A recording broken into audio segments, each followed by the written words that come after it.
Il y a quelques jours, je publiais sur ma page un texte où j'annonçais l'existence officielle de l'Association nationale de la cuniculture camerounaise, c'est-à-dire elle devient dorénavant une structure légale. Et les questions sont nées du genre, qu'est-ce qu'on gagne en intégrant ce mouvement? Qu'est-ce qui est fait? Qu'est-ce qui sera fait?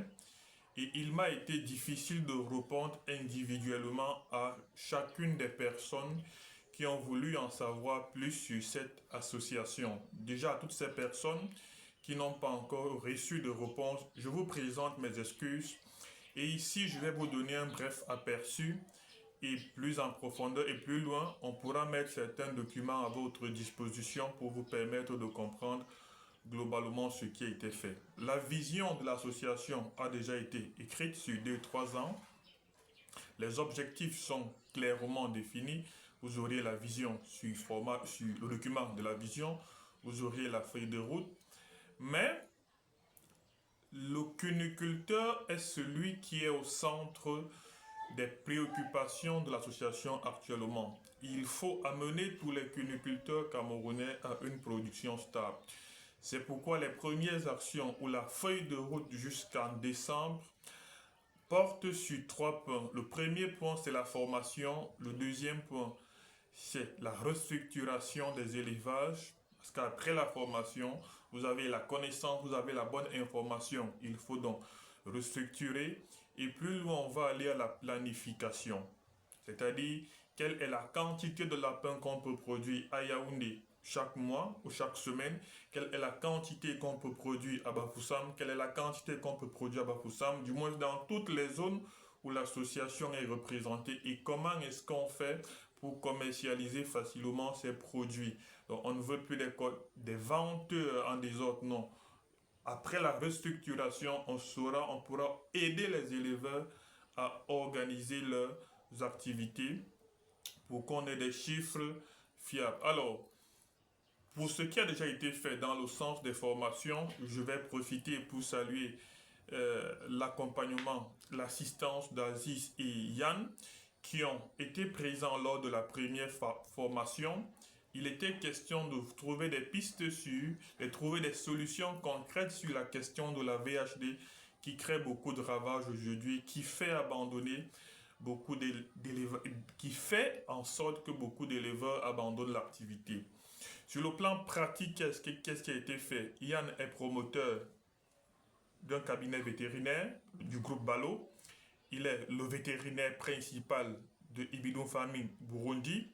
Il est en train de développer un auto-vaccin et il mettra donc à la disposition de l'association, déjà qu'il a fait un petit exposé qui permet à chaque éleveur camerounais ou alors à chaque cuniculteur présent à cette formation de pouvoir identifier déjà si le lapin meurt d'un cas de VHD ou pas. Donc, je pense que pour ceux qui sont inscrits, pour ceux qui ont participé à la première séance de formation avec Yann et Aziz, ils ont quelques éléments basiques pour identifier des mortalités dues à la VHD.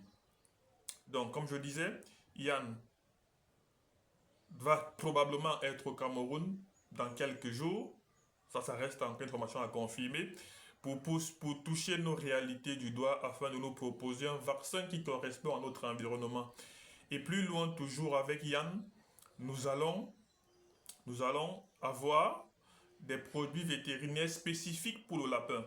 Donc que ce soit vitamines, antibiotiques, anticoccidiens, vermifuges, tout ce qui est utilisé, tout ce que vous utilisez comme produits vétérinaires, alors tout ce que nous utilisons aujourd'hui sont des produits d'emprunt qu'on prend chez le porc, chez le poulet et autres. Mais avec Yann, nous aurons non seulement le vaccin, mais aussi des produits spécifiques pour le lapin.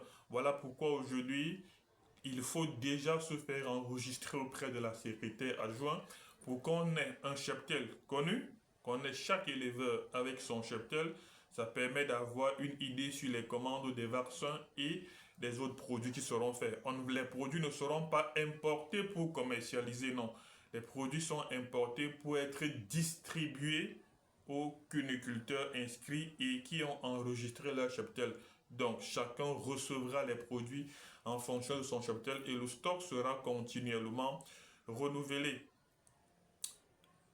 Après Yann et Aziz, que je continue de saluer, il y a eu une seconde réunion technique avec Madame Karel, directrice Ibidon Burundi. Elle est aujourd'hui à la charge d'une exploitation où on retrouve plus de 1000 femelles en GP et en PS. On a estimé qu'il y avait quelque chose de précieux qu'elle pouvait nous partager. Et elle a intervenu sur les leviers techniques importants qui vont permettre à chaque éleveur de booster son élevage. Elle est revenue sur l'environnement, elle a parlé de la génétique, elle a parlé de l'alimentation, elle a parlé de la reproduction, elle a parlé de la biosécurité de l'éleveur et le besoin d'avoir des formations complètes, structurées et précises. Donc, en gros, aujourd'hui, on poursuit les activités, on poursuit avec les enregistrements. J'essaye de travailler avec Aziz pour voir son emploi de temps. Parce que là, on aura une autre formation, cette fois-ci en présentiel, avec Aziz et, si nécessaire, Yann au Cameroun. On aura 3 jours de formation, une formation avec les éleveurs inscrits de Yaoundé, avec les éleveurs inscrits de Bafoussam, avec les éleveurs de l'ouest, du centre et les éleveurs inscrits du littoral. Pour le moment, voilà les 3 grands pôles de l'association.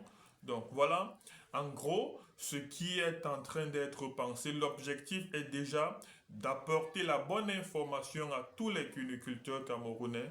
Ensuite, donc, on va restructurer les élevages pour que chacun ait une production stable, connue et continue sur une longue période. Alors, on peut se projeter, on peut être sûr que la région de l'Ouest produira, je vais dire n'importe quoi, 1000 lapins tous les 42 jours. La région du centre produira 5000 lapins tous les 42 jours. On va donc prospecter, on va mettre sur pied un service commercial pour l'association afin que l'éleveur ne se concentre uniquement sur la production. Il y aura également des équipes techniques qui vont accompagner les éleveurs dans la production. Et ce sont ces équipes techniques qui sont aujourd'hui à pied d'œuvre pour travailler en collaboration avec Yann et Aziz pour déjà mettre les produits vétérinaires sur pied. Ça va se poursuivre avec l'aliment de qualité. Lorsqu'on aura bouclé la question des vaccins et des produits vétérinaires, on va travailler sur un aliment conforme, soit on l'importe, soit on le produit sur place. Dans tous les cas, les inscrits à l'association auront droit à un aliment conforme, peu importe la région où ils vont. Donc en gros, voilà ce qui voilà, je ne sais pas si ça répond à vos préoccupations, mais voilà en fait ce que nous sommes en train de faire. Et ce n'est pas un travail individuel ensemble. La devise, c'est construisons ensemble. Donc, il n'est pas question de vous mettre à l'écart et attendre ce que l'association va vous apporter, mais il est question de vous impliquer afin d'apporter du sien. Vous avez quelque chose, vous avez un potentiel que nous avons besoin. Ensemble, donc, nous allons construire cette noble filière. Donc, comme je le disais, l'association, elle est légalisée. Ici, vous avez le récépissé de déclaration de l'association. Elle est légalisée. Il est en 3 exemplaires. Vous avez là les statuts et règlement intérieur qui eux également ont été signés par l'autorité. Donc, vous avez les documents complets. L'association, donc aujourd'hui officiellement, l'association camerounaise de la cuniculture existe. Elle travaille avec vous, bien sûr.